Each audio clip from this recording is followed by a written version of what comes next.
আসসালামু আলাইকুম। সবাইকে স্বাগত জানাচ্ছি বিডিভিউজ ইনফোটেইনমেন্টে। আপনাদের সঙ্গে আছি আমি তাসনিম হোসাইন।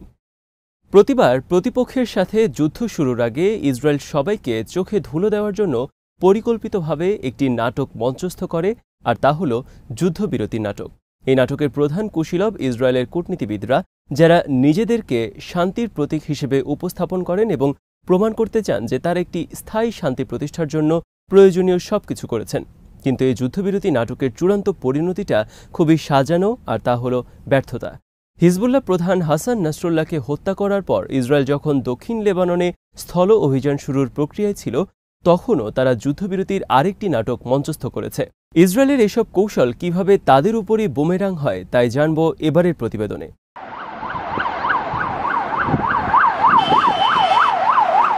ইসরায়েল দক্ষিণ লেবাননে স্থল অভিযান শুরু করেছে নাকি এখনও করেনি, এ নিয়ে যখন ধোঁয়াশা ক্রমাগত বাড়ছে, ঠিক তখনই ইসরায়েলের এজেন্ডা বাস্তবায়ন করার জন্য ইসরায়েলের মিত্রদেশ ফ্রান্সের পররাষ্ট্রমন্ত্রী জিন নোয়েল ব্যারট বৈরুতে একটি সংবাদ সম্মেলন করলেন। তিনি বললেন, ইসরায়েলের সাথে ২১ দিনের একটি যুদ্ধবিরতির প্রস্তাব নিয়ে আলোচনা এখনও চলছে। তিনি যখন এমনটা বলছেন, তখন ফ্রান্সের সহযোগী দেশ যুক্তরাষ্ট্র সাংবাদিকদের জানান যে যুদ্ধবিরতির আলোচনা এখনও বন্ধ হয়ে গেছে। যুক্তরাষ্ট্র আরেকটি নাটকের সংলাপ হিসেবে বলে উভয় পক্ষ একের পর এক কড়া প্রতিক্রিয়া প্রদর্শন করায় এবং শর্ত ভঙ্গ করায় আপাতত যুদ্ধবিরতির আর সম্ভাবনা নেই। হিজবুল্লাহ নেতা হাসান নাসরুল্লাহকে যখন ইসরায়েল হত্যা করে, তখন যুক্তরাষ্ট্র তাকে মন্দের ভালো হিসেবে অভিহিত করে। যুক্তরাষ্ট্রের দৃষ্টিভঙ্গি ছিল এরকম, যেন নাসরুল্লাহর জন্যই এতদিন কূটনৈতিক কোনো সমাধান হয়নি।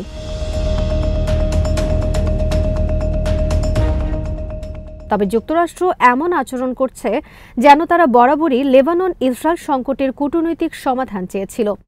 যুক্তরাষ্ট্র আরও দাবি করেছে, তারা সম্ভাব্য মানবিক বিপর্যয় বিবেচনায় ইসরায়েলকে লেবাননে স্থল অভিযান পরিচালনা থেকে সংযত করেছে। তবে সব কথার শেষে যুক্তরাষ্ট্র এও বলেছে যে ইসরায়েল একটি সার্বভৌম দেশ, ফলে তারা কারও অনুরোধ রাখতে বা অগ্রাহ্য করে নিজেদের মতো করে সিদ্ধান্ত নিতে পারে।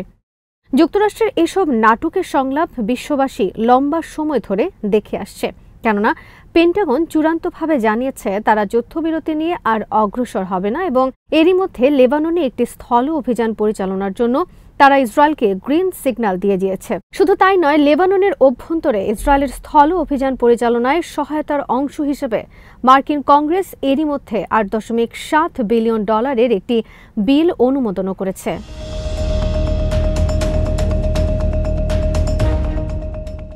লেবানন নিয়ে এই যাত্রায় যুক্তরাষ্ট্র যা বলল, ঠিক 1 বছর আগে গাজা যুদ্ধকে কেন্দ্র করেও যুক্তরাষ্ট্র একই কথাই বলেছিল। তখনও ইসরায়েল প্রসঙ্গে যুক্তরাষ্ট্র বলেছিল যে ইসরায়েল একটি সার্বভৌম রাষ্ট্র এবং নিজেকে সুরক্ষিত রাখার জন্য যে কোনো পদক্ষেপ নেওয়ার এখতিয়ার তাদের আছে। এই ধরনের আচরণগুলো যুক্তরাষ্ট্র উদ্দেশ্য প্রণোদিতভাবেই বারবার করে যায়। পশ্চিমা মিডিয়াগুলো একই রকমের চাতুর্যতা অবলম্বন করে। লেবাননের স্থল অভিযান প্রসঙ্গে পশ্চিমা মিডিয়াগুলোর সর্বশেষ ভাষ্য ছিল, ইসরায়েল লেবাননে খুবই সীমিত পরিসরে স্থল অভিযান পরিচালনা করবে। মিলিটারি কমান্ডোরা টার্গেট করেই লেবাননের ভেতরে প্রবেশ করবে এবং কার্যসিদ্ধি হওয়া মাত্রই আবারও নিজ দেশে ফিরে যাবে। গাজা উপত্যকায় ইসরায়েলের স্থল অভিযান সম্পর্কেও 1 বছর আগে পশ্চিমা মিডিয়াগুলো ঠিক একই কথাই বলেছিল। আর এরপর গেল 1 বছরে ইসরায়েল গাজায় কি করেছে তা সবারই জানা। ওয়াশিংটন আরও বলেছে যে তারা ইসরায়েলের 2006 সালের স্থল অভিযানের পুনরাবৃত্তি চায় না।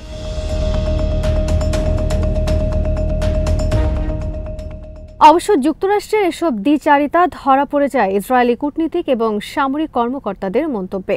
উদাহরণ হিসেবে যুক্তরাষ্ট্রে নিযুক্ত ইসরায়েলের রাষ্ট্রদূত মাইক হার্জগের কথা বলা যায়। তিনি বলেন, মার্কিন প্রশাসন কখনোই লেবাননে হামলা চালানোর ব্যাপারে আমাদেরকে সময় মতো নিষেধ বা সংযত করেনি, কেননা যুক্তরাষ্ট্র নিজেরাও জানে নাসরুল্লাহ নিহত হওয়ায় লেবাননে একটি নতুন পরিস্থিতি তৈরি হয়েছে এবং পরিবর্তনের দুয়ার উন্মোচিত হয়েছে। ইসরায়েল লেবাননকে নতুনভাবে দেখতে চায়, আর তার সীমান্ত এলাকায় সীমিত কোনো অভিযান পরিচালনা করে সম্ভব হবে না। ইসরায়েলের সেনা কর্মকর্তাদের কারো মাথায়ও সীমিত পরিসরের অভিযানের কথা চিন্তা নেই, বরং গাজায় যেভাবে ইসরায়েল বছর জুড়ে স্থল অভিযান পরিচালনা করে একটি ইতিহাস রচনা করেছে, লেবাননেও তেমন একটি ইতিহাস গড়ার সুযোগ ইসরায়েলের সামনে এসেছে। তাছাড়া ইসরায়েলি নীতি নির্ধারকদের ক্রোধ এবং ঘৃণামূলক বক্তব্য এখন রীতিমতো মানসিক ব্যাধিতে পরিণত হয়েছে।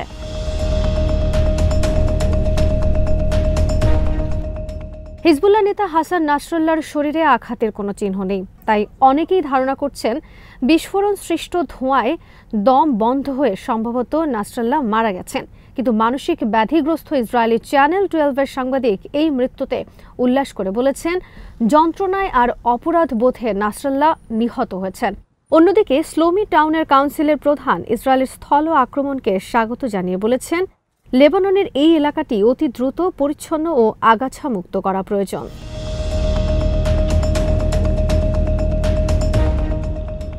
ইসরায়েলের রাজনৈতিক বিশ্লেষক বেন ক্যাসপিড বলেন, ইসরায়েল যদি সফলভাবে লেবাননে একটি নিধন অভিযান শেষ করতে পারে, তাহলে হিজবুল্লাহর রাদওয়ান ফোর্সে কর্মরত যে কোনো সদস্যই শুধু নয়, বরং এদের দাদি নানিরাও আত্মহত্যা করে মরে যাওয়া উচিত।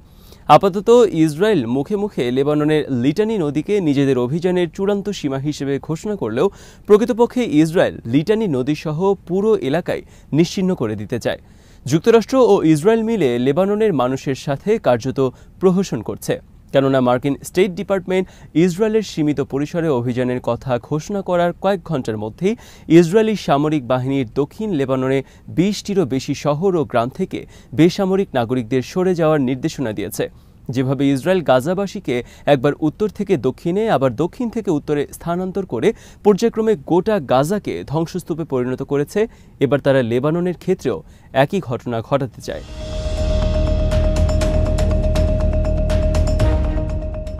এই সমস্ত ঘটনাবলী থেকে ইঙ্গিত পাওয়া যায় যে ইসরায়েল তার সামরিক অভিযানের এলাকা হিসেবে গোটা দক্ষিণ লেবাননকেই টার্গেট করেছে। আর লেবাননের দক্ষিণাঞ্চলটি পুরো দেশের মোট ভূখণ্ডের 1/3। ইসরায়েল মধ্যপ্রাচ্যে তার সংঘাতকে এখন দুটো ফ্রন্টে জারি রাখতে চায়। 1 বছর আগে হামাসের হামলার কয়েক ঘন্টার মধ্যে ইসরায়েলের প্রধানমন্ত্রী বেঞ্জামিন নেতানিয়াহু পুরো মধ্যপ্রাচ্যের সমীকরণে পরিবর্তন নিয়ে আসার প্রতিশ্রুতি দিয়েছিলেন। বাস্তবে এখন এরই প্রতিফলন দেখা যাচ্ছে।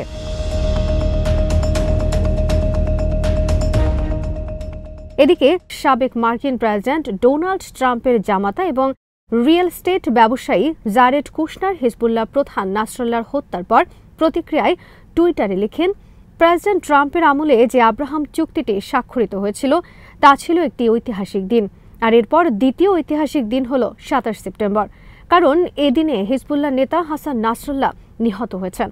কুশনার নিজেকে লেবানন বিষয়ে একজন বিশেষজ্ঞ হিসেবে দাবি করেছেন এবং বলেছেন, যারা লেবাননের সাথে যুদ্ধবিরতির কথা বলছে তারা আসলে ভুল করছে।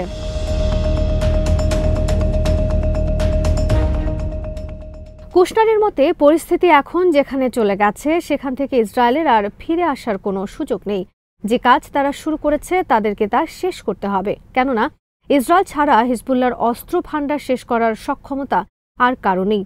ডেমোক্রেট বা রিপাবলিকান উভয় দল থেকেই প্রকাশ্য সহায়তা পাওয়ায় নেতানিয়াহু এবং তার মার্কিন মিত্ররা লেবানন আক্রমণ করে মধ্যপ্রাচ্যকে বদলে দেওয়ার চেষ্টা করবে, এটি অনেকটাই নিশ্চিত। তবে শেষ পর্যন্ত এই পরিবর্তন তাদের প্রত্যাশার আলোকে নাও হতে পারে। ভুলে গেলে চলবে না যে 18 বছর দখল করে রাখার পরও শেষ পর্যন্ত ইসরায়েলি সেনাদেরকে দক্ষিণ লেবানন ছেড়ে চলে যেতে হয়েছিল। 2006 সালে হিজবুল্লাহর সাথে আরেক দফা যুদ্ধে জড়ালেও ইসরায়েল কাঙ্ক্ষিত সফলতা পায়নি, বরং হিজবুল্লাহ এই যুদ্ধে সুবিধাজনক ফলাফল অর্জন করেছে। 2006 সালের পর নাসরাল্লাহ বরং সংঘাত এড়িয়ে উত্তর সীমান্তকে শান্ত রাখতে পেরেছিলেন। নাসরাল্লাহর সময় হিজবুল্লাহ এবং ইসরায়েলের দিক থেকে মনোযোগ সরিয়ে সিরিয়ায় গৃহযুদ্ধ নিরসনে বেশি ব্যস্ত ছিল। নাসরাল্লাহর অধীনেই বরং ইসরায়েল বেশি নিরাপদ ছিল। নাসরাল্লাহকে হত্যা করে তাই ইসরায়েলের জন্য ঝুঁকি বেড়েছে।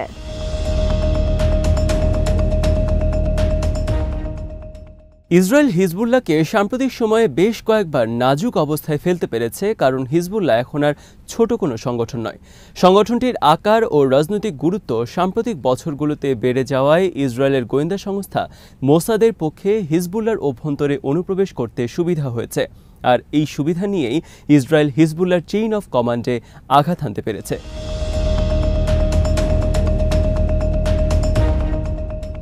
গত মাসে ইসরায়েলিরা হিজবুল্লাহর বিরুদ্ধে বুবি ট্র্যাপ এবং পেজার বিস্ফোরণের মতো ঘটনাও ঘটাতে পেরেছিল।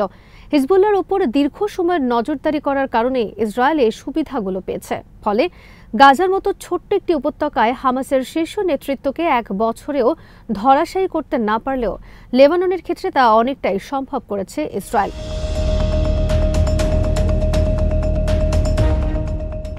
গেল কয়েক মাসে হামাস, হিজবুল্লাহ ও ইরানি কর্মকর্তাদের হত্যা করতে সফল হয় ইসরায়েল। কিন্তু প্রতিপক্ষের কাছ থেকে প্রতিশোধমূলক প্রতিক্রিয়া না পাওয়ায় ইসরায়েল নাসরাল্লাহর দিকে হাত বাড়াতে সাহস পেয়েছে। কিন্তু ২রা অক্টোবরের ইরানের উচ্চমাত্রার ব্যালিস্টিক মিসাইল আক্রমণ ইসরায়েলকে লেবানন ও মধ্যপ্রাচ্য ইস্যুতে নতুন করে ভাবতে বাধ্য করবে বলেই বিশ্লেষকরা ধারণা করছেন।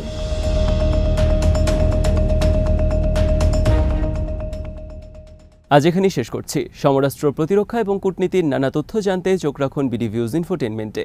চ্যানেলটি ভালো লাগলে সাবস্ক্রাইব করুন। সংযুক্ত থাকুন আমাদের ফেসবুক পেজে। আল্লাহ হাফেজ।